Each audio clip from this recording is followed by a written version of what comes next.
नमस्कार सर्वांना, श्री स्वामी समर्थ.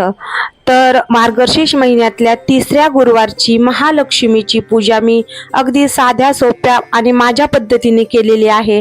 नक्कीच व्हिडिओ तुम्हाला आवडेल अशी आशा करते. चॅनलवर नवीन असाल तर सबस्क्राईब करा, व्हिडिओ आवडला तर एक लाईक नक्की करा.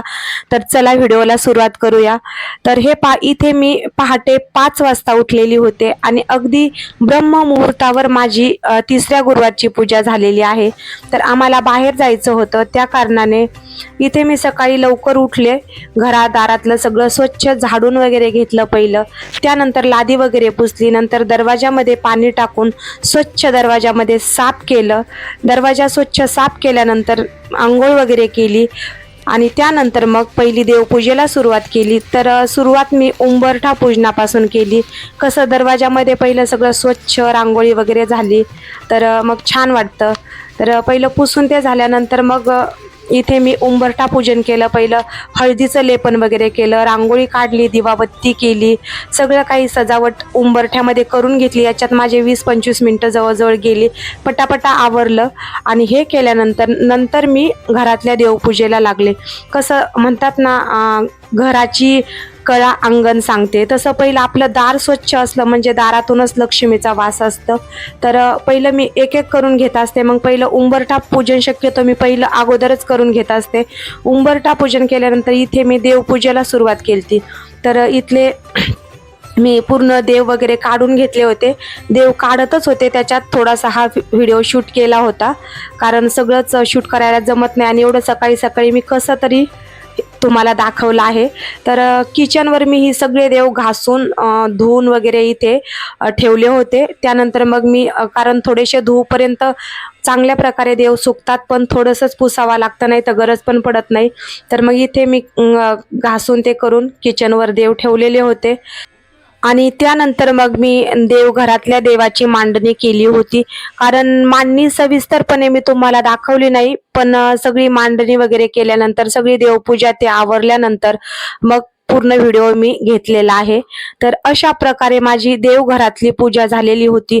अगदी सकाळी सकाळी हे वातावरण म्हणजे खूपच आल्हाददायक आणि प्रसन्न असं मनाला एक म्हणजे असं तृप्त करतं. इतकं छान वातावरण वाटतं आणि सकाळी सकाळी तर एक वेगळीच ऊर्जा असती वातावरणामध्ये.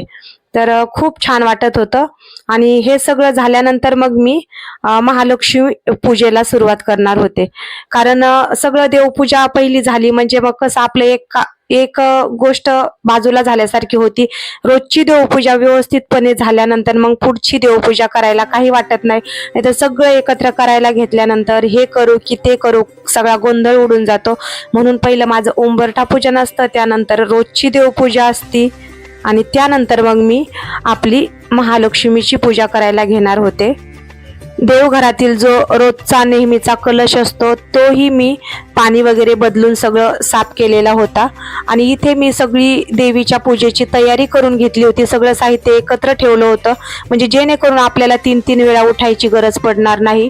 तर पहिला चौरंग ठेवला, त्याखाली स्वस्तिक काढलं आणि त्यानंतर इथे मी कलश पूजनाला सुरुवात केली. तर कलशामध्ये 1 रुपयाचं नाणं, दुर्वा, फूल, सुपारी, हळद कुंकू, अक्षदा, तुळशीपत्र हे सगळं टाकून घेतलं आणि अशा प्रकारे कलशाची रचना केली. कलशाची रचना केल्यानंतर मग मी नंतर चौरंगावर लक्ष्मीचा दिवा आहे तो तुपाचा लावून घेतला आणि त्यानंतर मग बाकीची रचना केली. तर मग छोटासा चौरंग ठेवला, त्यावर अष्टदल कमल काढलं, नंतर त्यावर कलश स्थापित केला आणि त्यानंतर बाकीचं गणपतीची स्थापना, छोटी लक्ष्मीची मूर्ती वगैरे सगळं काही ठेवून घेतलं आणि त्यानंतर आजूबाजूचे सर्व दिवे लावून घेतले.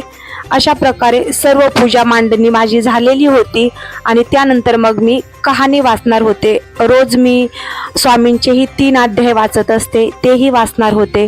तर पहिले मी स्वामींचे ते 3 अध्याय वाचून घेतले, एक माळ स्वामींचा जप वगैरे केला आणि त्यानंतर मग मी महालक्ष्मीची व्रत कथा वाचायला घेतली. तीही व्रत कथा 10 ते 15 मिनिटातच होते. तर मग मी इथे महालक्ष्मीची कहाणी वाचायला सुरुवात केलेली होती. तर कहाणी वाचून झाल्यानंतर मग मी लगेचच आरती केली, कारण वेळ नव्हता, बाहेर जायचं असल्या कारणाने मग सगळं पटपट आवरलं. त्यानंतर मग आमचा चहा वगैरे झाला. थोडासा लाईट असं ड्रायफ्रूट वगैरे थोडासा नाश्ता केला आणि इथे अशी छान अशी आरती झाली. आरती झाल्यानंतर दरवाजामध्ये थोडासा धूप दीप फिरवला. कसं सगळीकडलं वातावरण, आपण घरात कापूर जाळल्यामुळे, भीमसेन कापूर जाळल्यामुळे घरातील आजूबाजूचं वातावरणही सगळं प्रसन्न होतं आणि आपल्यालाही छान वाटतं. घरातही पॉझिटिव्ह एनर्जी तयार होते. तर अशा प्रकारे माझी महालक्ष्मीची तिसऱ्या गुरुवारची पूजा झालेली होती. तर कसा वाटला व्हिडिओ नक्की कमेंट करून सांगा. नवीन असाल तर सबस्क्राईब करा. असे छान व्हिडिओ दाखवण्याचा माझा प्रयत्न असेल. तर पूर्ण व्हिडिओ पाहिल्याबद्दल अगदी सर्वांचे मनापासून धन्यवाद आणि नक्की कमेंट करा की तुम्हाला हा व्हिडिओ कसा वाटला.